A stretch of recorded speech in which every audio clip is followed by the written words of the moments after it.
I've been extremely concerned with artificial intelligence. I listen to what other people are saying about it. I don't think they're even scratching the surface. I think that, I mean, and what you're talking about is way above, you've thought, this is way above my current level of thinking. Yeah. And just some of the things that I've thought about are, I mean, I've seen the mammogram thing. Yeah. You know, it's now better than every doctor in the world. Yeah. In that one thing. It's going to replace medicine. Yeah. It's going to replace financial advisors. It's going to replace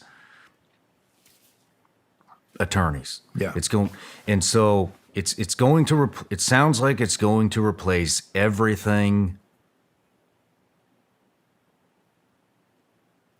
and anything that could be done without human interaction.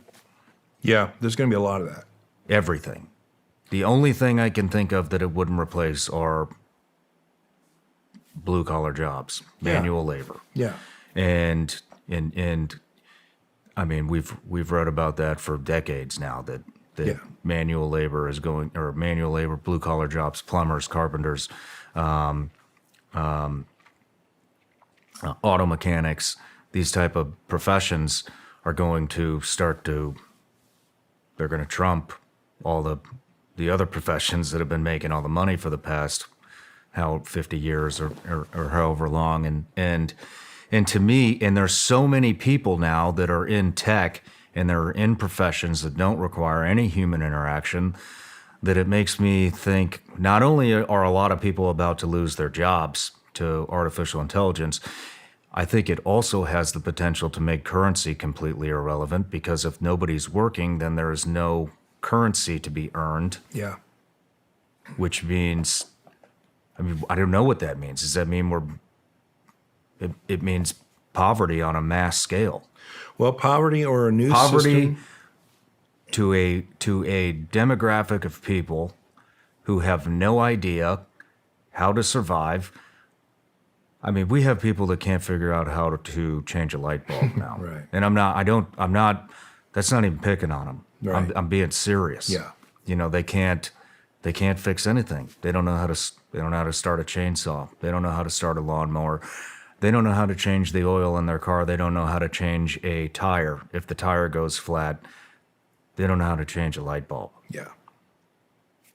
Yeah. All of the people in these professions that have no idea on how to do anything without technology become 100% obsolete in the world. What happens to them? Regarding our old system, you're right. Right. Regarding the system that we've been working up until this point, that's going to break.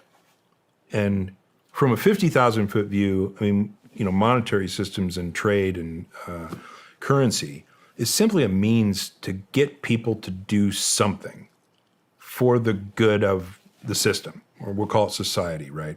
You got to pay the farmers for their food, for them to go out and make more food than they need for their family, so that they can then sell it to the folks who need food, so that the insurance agent can go out and do his thing to protect the people whose house burned down, and so that their lives can continue, yada, yada. So there's a whole complex system that a lot of artificial intelligence will start to replace. I mean, if you even start thinking about it, there'll be very few manual laborers on a farm to be able to load the seed into whatever, and then the tractor will be off running itself, right? Based on satellite feeds and putting the seeds down and measuring the humidity in the soil and figuring out how much fertilizer to put down and all that other stuff will be entirely automated by artificial intelligence. So we'll have to build a new system based on a lot of automation that has replaced the jobs that we used to have, and maybe that'll free up some ability to exist in a higher society of, you know, we engage more in art and music and enjoyment of life because a lot of the things are automated and taken care of for us. There'll be a system, of course, that'll have to provide some kind of trade or income or currency to say, okay, I want to rent your place for this vacation that I want to take, and I'm going to give you some money for that. We'll have to figure out some type of value trade system that we can use currency for, to say, okay, you spent 5 days painting, but we need you to load seed in the tractor for 2 days, and then you get a certain credit for providing your value of manual labor to society. But it's going to have to certainly be a different system as we move forward. But currency is just a manner of motivating people to do things, right, for you or for society or for whatever. We'll have to certainly rework that. But I think it won't necessarily have to be abject poverty. You know what I'm saying? Like the whole system collapses and then we just don't pick up and go on. Like the reality is, you know, a lot of people have asked me like, oh, what if the US dollar collapses? Like, which is, you know, on a shade of gray possibility, I think of all the things that could occur. I never put my flag down on one. I look at the probabilities, but there's a potential over here that the entire US dollar could collapse at some point, or the banking system could collapse. Oh my God, things are going to be horrible. Well, the reality is humans are so attuned to wanting things to be okay and work that they'll accept whatever comes next automatically. Like the old system collapses, long weekend, they announce the new system. Most everybody else, there'll be a few who'll be like, fuck, this is bullshit, you know, yada, yada. But then most of the folks will be like, please make things go back to normal. The Kroger trucks stop running, the Publix trucks, the grocery store trucks stopped running because the logistics shut down because people aren't shipping money around. We need to fix this, fix it. And then from the top, they come down and say, okay, we have a brand new system, and here it is. And everybody will be like, shoo, glad that occurred. And they'll accept it without thought because it takes them back to normal, back to their normal existence, their normal life. The Kroger trucks are running again, and they're getting their food, and they're getting their medicine again, and they're transitioned into a new system because the old dollars are gone and they're worthless. You can burn them in the fireplace for heat or whatever, right? Like the Weimar Republic in Germany did that. It took wheelbarrows full of dollars at one point to buy a loaf of bread, and then it was completely worthless. And then they went on to the next system because people wanted a system to help them live normal life. I think there's going to be a function of that in artificial intelligence replacing a lot of jobs, to where humans are going to be like, okay, what's our next system? I'm in, just tell me what it is. And then they're going to accept whatever that system is. And unfortunately, right now, we have a possibility of losing a lot of freedoms in the next system because people are, you know, assholes sometimes. And the people in power like to remain in power. And, you know, the people that make the currency love to manipulate governments. We know all that stuff.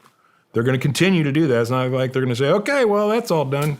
Yeah. Glad we're no longer doing that. They're going to be like, okay, this new system, we're going to actually take some freedoms out of that and continue this whole thing. And we're going to improve our system a little bit so that we can, you know, make even more money for whatever. I mean, when you have an unlimited amount of money, it's like, what kind of games do you play? And I think technology is showing us some of the games that they play. But I think there'll be a point where people lose their jobs and we'll have to restructure things and give people a different reason to take actions to help society move along. But I think we'll get there. We're intelligent. How far? I mean, do you think that's inevitable? Yeah. How far out are we, do you think? I don't know, because, I mean, the engineer at Google who resigned in fear said he thought that the things were decades down the road were actually weeks down the road. And he regretted working on it for the last 10 years because of the acceleration of AI to teach itself better methods of how to learn faster. So we're talking about exponential intelligence growth on pattern analysis and ability delivery.